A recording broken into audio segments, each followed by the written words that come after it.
Well, first I want to say thank you to all of you for being here today. And I want to send a message of gratitude and thanks to the solidarity that we have received from every corner of our country, from our colleagues to our neighbors. We are grateful for your solidarity, your encouragement, and your support in the face of the most recent xenophobic, bigoted remarks from the occupant of our White House. I will always refer to him as the occupant, as he is only occupying space. He does not embody the grace, the empathy, the compassion, the integrity that that office requires and that the American people deserve. That being said, I encourage the American people and all of us in this room and beyond to not take the bait. This is a disruptive distraction from the issues of care, concern, and consequence to the American people, that we were sent here with a decisive mandate from our constituents to work on. Everything from reducing the cost of prescription drugs, to addressing our affordable housing crisis, to ensuring that the American people have more than health insurance, but health care. More recently, thanks to the partnership of Chairman Elijah Cummings and the advocacy of myself and a coalition of advocates I've worked with for decades, we held the first hearing on childhood trauma. And in sitting in that hearing, as we heard about the many manifestations and iterations of childhood trauma, in the wake of the public health crisis and epidemic that is gun violence, in the wake of PTSD, in the wake of those battling substance abuse disorder and a host of other things, it was impossible not to think of the trauma that is being inflicted upon children every day at our border. At the end of the day, if we improve the conditions of children in a cage, they are still in a cage. And we are viscerally, vigorously, and fundamentally opposed to the criminalizing, the vilifying, the mass detention and deportation of migrant families who are simply doing what is their legal human right, and that is to seek asylum. In the tradition of who we say we are as a country, a beacon of light and hope and of refuge. This is simply a disruption and a distraction from the callous, chaotic, and corrupt culture of this administration all the way down.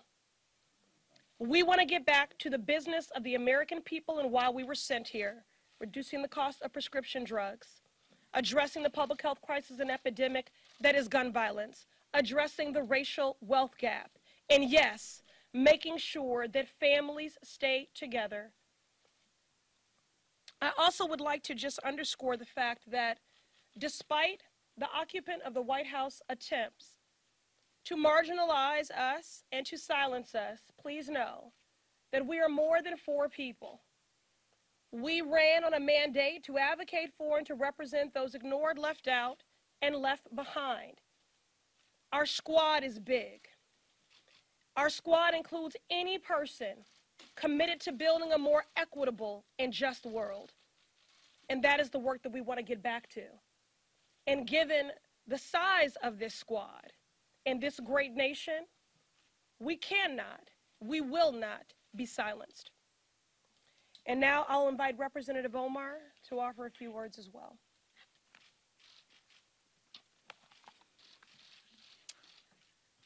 Thank you, Congresswoman Ayanna Pressley. This country was founded on the radical idea that we are created equal and endowed by our Creator with inalienable rights. And yes, we have a long way before we fully live up to those values. It is for this reason precisely that we have to take action when a president is openly violating the oath he took to the Constitution of the United States and the core values we aspire to. As Martin Luther King said, all we say to America is, Be true to what you say on paper. I believe this is a pivotal moment in our country. The eyes of history is watching us.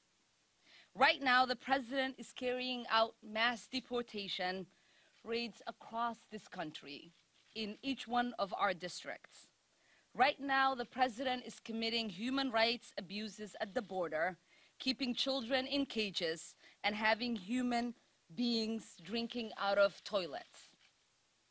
This president, who has been credibly accused of committing multiple crimes, including colluding with foreign government to interfere with our election. This is a president who has overseen the most corrupt administration in our history and pursued an agenda to allow millions of Americans to die from a lack of health care while he transfers millions of dollars in tax cuts to corporations. This is a president who has said, grab women by the pussy. This is a president who's called black athletes sons of bitches. This is a president who has called black people who come from black and brown countries shitholes. This is a president who has equated neo-Nazis with those who protest against them in Charlottesville. This is a president who has openly violated the very value our country aspires to uphold: equality under the law, religious liberty, equal protection, and protection from persecution. And to distract from that, he's launching a blatantly racist attack on 4 duly elected members of the United States House of Representatives, all of whom are women of color. This is the agenda of white nationalists. Whether it is happening in chat rooms or it's happening on national TV, and now it's reached the White House garden.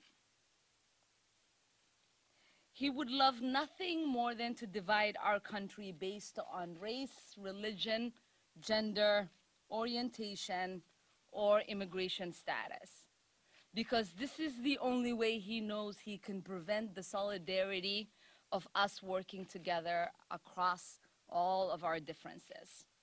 The only way to prevent us confronting the problems our country is facing, whether it is healthcare, climate change, student debt, or our endless wars. This is his plan to pit us against one another. This is how he can continue to enrich his friends and distract us from the detrimental policies that his administration is pushing forth. So we can either continue to enable this president and report on the bile of garbage that comes out of his mouth, or we can hold him accountable to his crimes. We can continue to turn a blind eye of the multiple crimes he's accused of.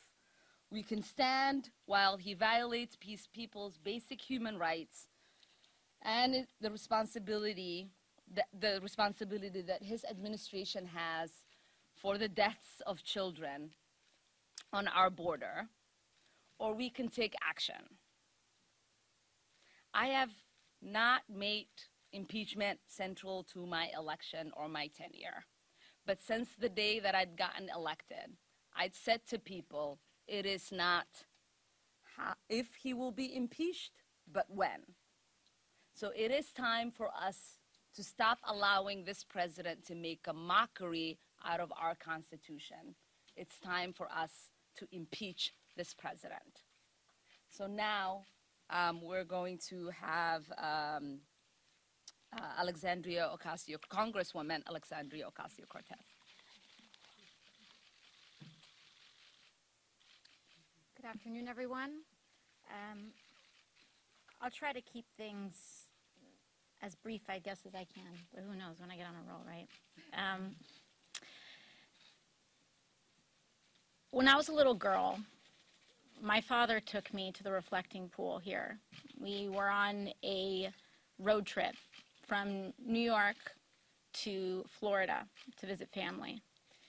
And I've told this story before, but it was my first time ever visiting Washington, D.C. And it was my only time visiting Washington, D.C. for years, if not decades.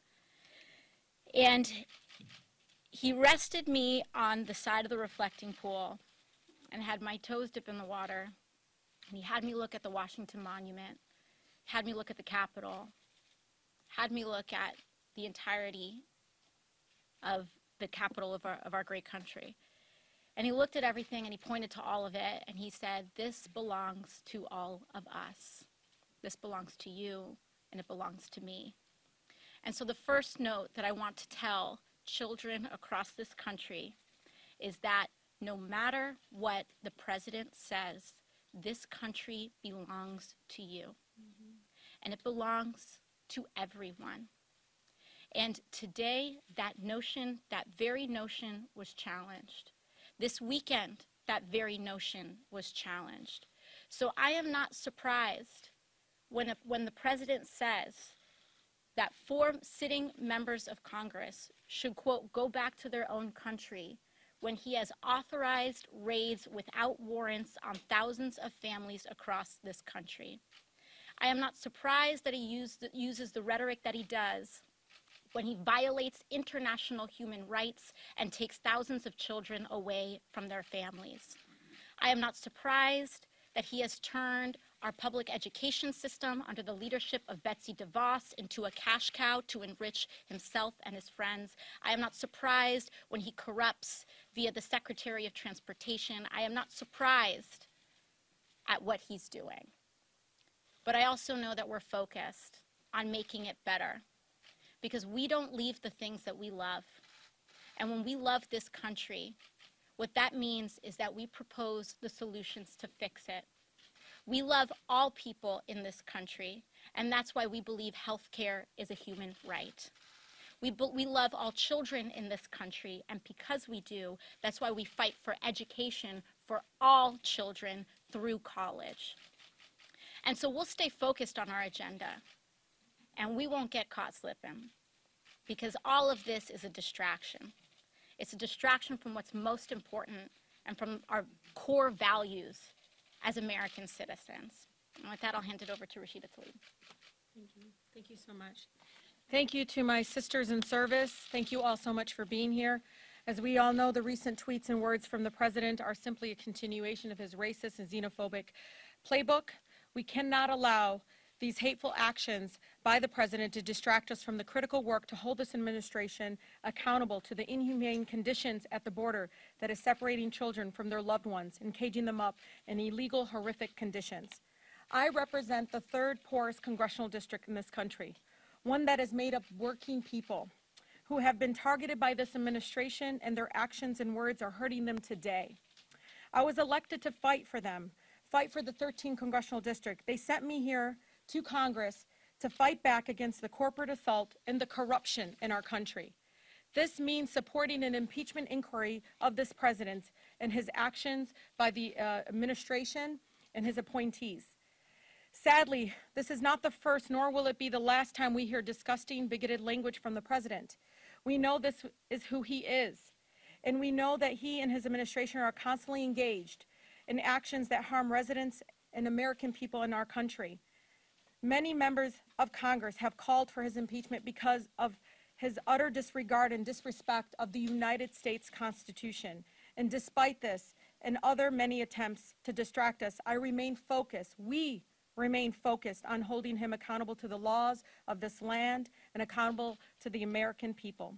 I urge House leadership, many of my colleagues, to take action to impeach this lawless president today.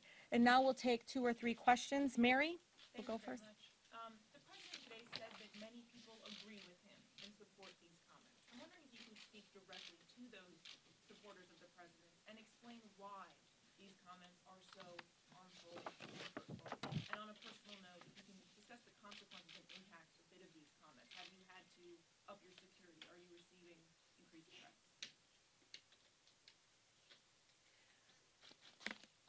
I would just say that the experience that he offered is in contradiction to the experience that I have every day, including in the airport on my way here. There were many people who approached me and who said, I disagree with some of your policies. I'm an independent, I'm a Republican, but I think what he did was wrong. And he won't apologize, but I am going to apologize. So I have experienced nothing in the wake of those comments, again, but words of denouncing these xenophobic, bigoted words.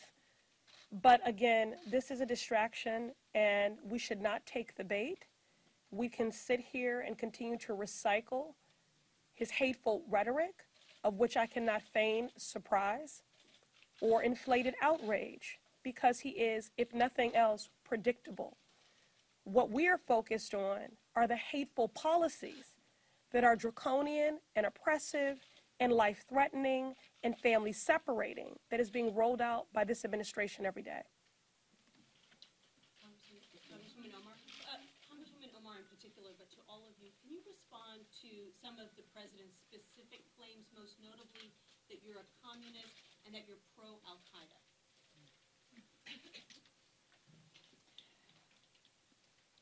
You might have noticed how when he said, go back to where you came from, there was an uproar through all of our communities, because every single person who's brown and black at some point in their life in this country heard that. Now, when he made the comment, I know that every single Muslim who has lived in this country and across the world has heard that comment. And so I will not dignify it with an answer, because I know that every single Islamophobe, every single person who is hateful, who is driven by an ideology of othering, as this president is, rejoices in us responding to that and us defending ourselves. I do not expect every time there is a white supremacist who attacks, or there is a white man who kills in a school or in a movie theater or in a mosque or in a synagogue, I don't expect my white community members to respond on whether they love that person or not. And so I think it is beyond time, it's beyond time to ask Muslims to condemn terrorists. We are no longer going to allow the dignification of such ridiculous statement. A little bit about some of the comments that some of you have made comments that the president took issue with that were controversial. Do you think that some of those comments made, if they were inflammatory, if they were controversial, that this situation would be different? Because he specifically directed some of those same comments back at the floor here. Could you repeat that? The president took issue with some of the comments that some of you have made on a host of issues and turned them back around at the floor. Had those comments not been made, whether they be controversial or not, or you perceive them as being controversial, do you think that would make this situation different? In other words, he wouldn't have the firepower to turn it back around. No. Oh, sorry, go ahead. I will take this, and I think Alex has a great answer for this, so I'll let her finish it. Every single statement that we make is from a place of extreme love for every single person in this country. It is part of the mandate of why we ran for office and why we got elected. Every single person wants to make sure that they have people in the halls of Congress that is fighting to make sure that they have health care, that they have an education that is suitable in the United States, that they have access to proper roads and bridges, that they have access to clean water and clean air. Every single person here in the United States knows that we are fighting every single day to create a more perfect union and to fight on their behalf. Now, when people say, if you say a negative thing about the policies in this country, you hate this country, to me, it sort of speaks to the hypocrisy, and Alex and I were talking about this. When this president ran, and until today, he talked about everything that was wrong in this country and how he was going to make it great. And so for him to condemn us and to say we are un-American for wanting to work hard to make this country be the country we all deserve to live in, it's complete hypocrisy. Absolutely, and I don't think it would have changed anything because first of all, he made statements that were blatantly untrue. So whether he was citing comments or not citing comments, if he didn't have what he wanted to say, he would make it up. This president operates in complete bad faith. He does not operate in good faith. And so that's one thing. But second to the previous question as well, weak minds and leaders challenge loyalty to our country in order to avoid challenging and debating the policy. This president does not know how to make the argument that Americans do not deserve health care. He does not know how to defend his policies. So what he does is attack us personally. And that is what this is all about. He can't look a child in the face, and he can't look all Americans in the face and justify why this country is throwing them in cages. So instead, he tells us that I should go back to the great borough of the Bronx and make it better. And that's what I'm here to do. Thank you all so much for being here. We really do appreciate it. Thank you very much.